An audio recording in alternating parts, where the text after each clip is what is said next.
आज इस वीडियो में हम कक्षक और क्वांटम संख्याओं के विषय में अध्ययन करेंगे।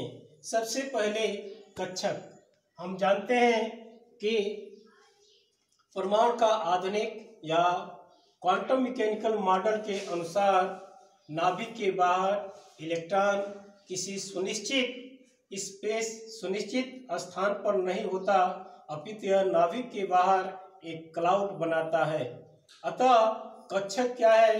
नाभिक के बाहर वह त्रिविम क्षेत्र जहाँ इलेक्ट्रॉन के पाए जाने की अधिकतम प्रायिकता होती है, उस क्षेत्र को हम कक्षक कहते हैं। कक्षक आकार, आकृति और अभिविन्यास के अनुसार अनेक प्रकार के होते हैं और ये कक्षक के या इन कक्षक के संगठन से उपकोष और उपकोष के संगठन से कोष बनते हैं और इन्हें नाभिक के बाहर यानी इलेक्ट्रॉन की स्थिति को दर्शाने के लिए हम दूसरे शब्दों में क्वांटम संख्याओं का उपयोग करते हैं। तो इस तरह से क्वांटम संख्याएं क्या हैं? ये नाभिक के बाहर इलेक्ट्रॉन की स्थिति और ऊर्जा को दर्शाने वाली संख्याएं हैं। इसे हम इस प्रकार समझ सकते हैं कि यदि कोई आपका मित्र किसी महानगर में रहता है और उसके पास यदि हमें पहुंचना है तो कम से कम 4 सूचनाएं चाहिए। ठीक उसी प्रकार नाभिक के बाहर इलेक्ट्रॉन की स्थिति के लिए भी 4 सूचनाएं होती हैं, ये क्वांटम संख्याएं कहलाती हैं। तो सबसे पहले मित्र के पास पहुंचने के लिए आपको चाहिए उस मुख्य शहर का नाम और मुख्य शहर के बाद किस गली या किस मोहल्ले में रहता है, मोहल्ले का नाम और मोहल्ले का गली नंबर, और चौथा उस गली में मकान नंबर चाहिए। तो इसी प्रकार हम क्वांटम संख्याओं के द्वारा हम इलेक्ट्रॉन की स्थिति का निर्धारण करते हैं। तो ये क्वांटम संख्याएं प्रायः 4 प्रकार की होती हैं और ये क्वांटम संख्याएं क्रमशः नाभिक से बाहर की ओर ये कहिए प्रिंसिपल क्वांटम नंबर्स, जिसे मुख्य ऊर्जा स्तर भी कहते हैं, और एक और शब्द इसे कोष से भी हम दर्शाते हैं। प्रायः इसे स्मॉल n से प्रदर्शित करते हैं और स्मॉल n का मान यानी n बराबर 1, 2, 3 ये पूर्णांक में हो सकता है और n बराबर 1 को हम कोष k और 2 के लिए l और 3 के लिए m और इसी अनुसार k l m n o p से दर्शाते हैं। और यह कक्षक के आकार यानी साइज को दर्शाता है। कक्षक का आकार यानी साइज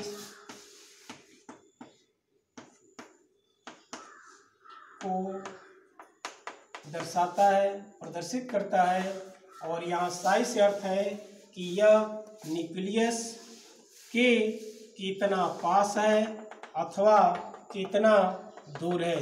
जैसे n का मान बढ़ेगा इसकी ऊर्जा स्तर यानी मान बढ़ता जाता है और इस प्रकार यह कक्षक के साइज को दर्शाता है। इसके बाद जो दूसरा क्वांटम संख्या है जिसे हम एजीमुथल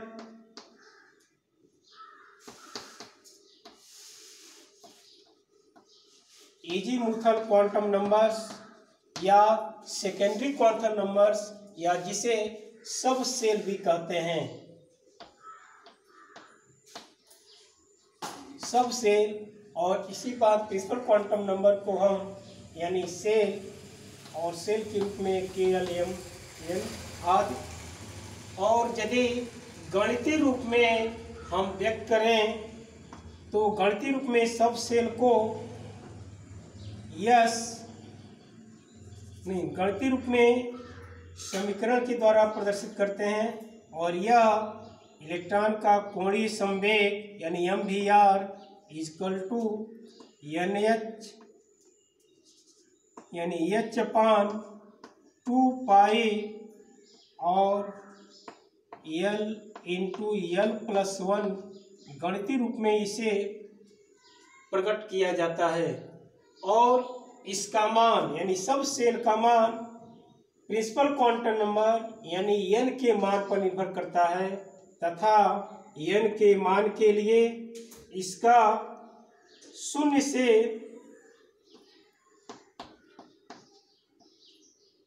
n के लिए L का मान 0 से n-1 तक होता है। और इस प्रकार यदि n बराबर 1, 2, 3 दिया है तो L का मान L बराबर 0 और 1, 2 और इसी अनुसार होगा। और यदि L बराबर 0 है तो इसको हम उपकोष S से दर्शाते हैं। और यदि L का मान 1 है तो इसे हम P से दर्शाते हैं। P उपकोष यानी सब सेल S जिसके लिए L का मान 0, सब सेल P जिसके लिए L का मान 1 और 2 के लिए D।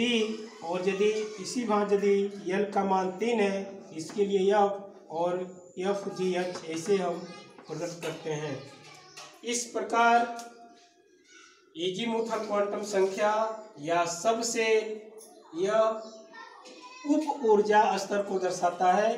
दूसरे शब्दों में कह सकते हैं प्रिंसिपल यानी मुख्य ऊर्जा स्तर उप ऊर्जा स्तरों से बने होते हैं। और इन उप ऊर्जा स्तरों को SP, DF, G आदि से दर्शाते हैं। और इसका गणितीय मान इस रूप में होता है। और यदि गणितीय रूप में प्रिंसिपल क्वांटम नंबर को हम लिखें तो इसका मान MVR यानी किसी इलेक्ट्रॉन का कोणीय संवेग यह NH/2 के अंतर्गत होता है, NH/2। और इसके बाद तीसरा क्वांटम संख्या जिसे हम चुंबकीय या मैग्नेटिक क्वांटम संख्या कहते हैं, जिसे तीसरा मैग्नेटिक क्वांटम नंबर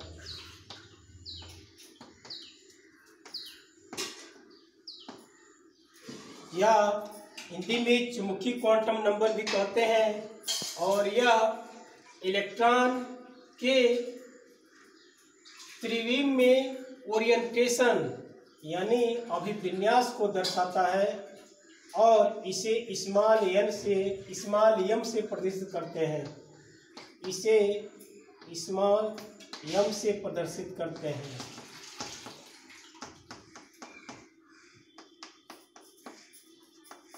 और यह अभिविन्यास इलेक्ट्रॉन के अभिविन्यास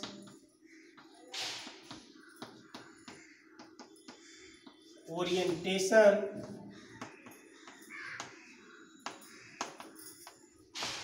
को दर्शाता है। और इसका गणितीय मान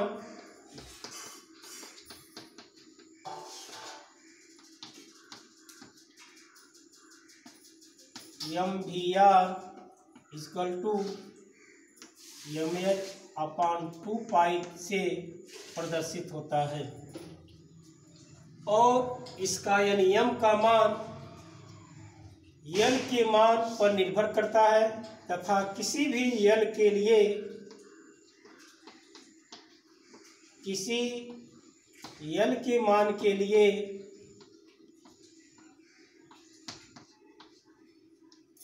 m के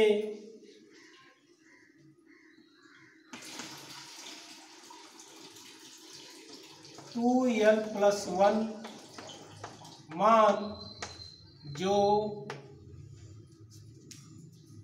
-L से 0 सहित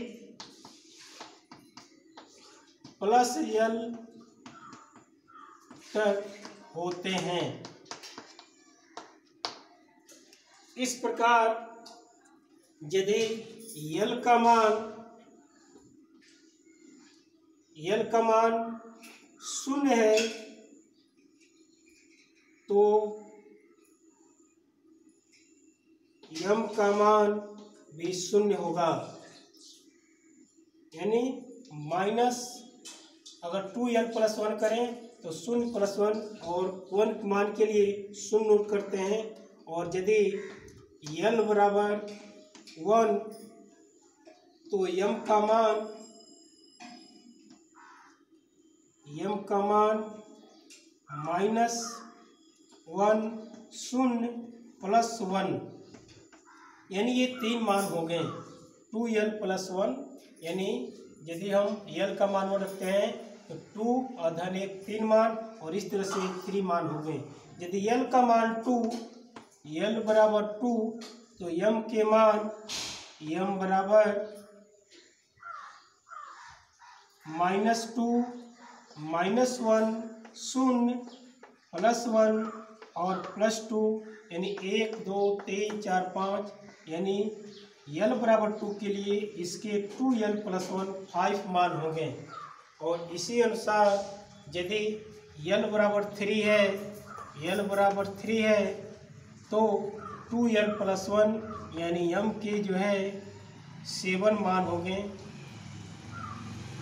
और ये मान 2l+1 यानी 3 दूनी 6 1 7 यानी 7 मान हो गए। और ये 7 मान -3 -2 -1 0 +1 +2 और +3, ये 7 मान। तो इस प्रकार मैग्नेटिक क्वांटम संख्या या चुंबकीय क्वांटम संख्या यह इलेक्ट्रॉन के त्रिमेय अभिविन्यास को दर्शाता है। और प्रत्येक m के मान के लिए जो चतुर्थ है यानी स्पिन या चक्रण क्वांटम संख्या, यानी प्रत्येक m के मान के लिए चक्रण क्वांटम संख्या के मान 2 होते हैं। तो इसके बाद चक्रण क्वांटम संख्या,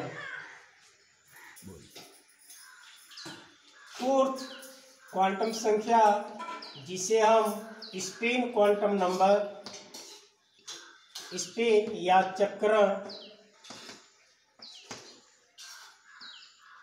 क्वांटम संख्या कहते हैं।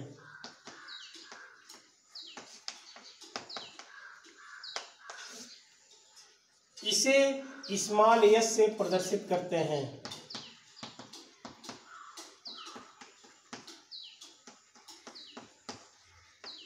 तथा इसे गणितीय रूप में हम यदि प्रदर्शित करें तो इलेक्ट्रॉन का कोणीय संवेग यानी h/2π√s/s+1 के अंतर्गत प्रदर्शित होता है।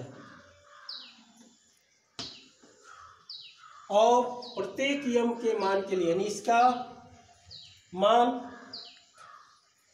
स्पिन के अनुसार, जैसे पृथ्वी की 2 तरह की गतियां होती हैं, यानी कक्षीय गति और अक्षीय गति, ठीक उसी अनुसार इलेक्ट्रॉन के लिए भी यह अपने स्थान पर मूवमेंट करते हैं। और ये क्लॉकवाइज या एंटी क्लॉक के अनुसार 2 तरफ के रूप में, और यह किसी भी m के लिए यह +½ या -½ हो सकता है। और इसे यदि हम क्लॉकवाइज और एंटी क्लॉक के अनुसार प्रदर्शित करें तो ये साउथ यानी, और n, और इस रूप में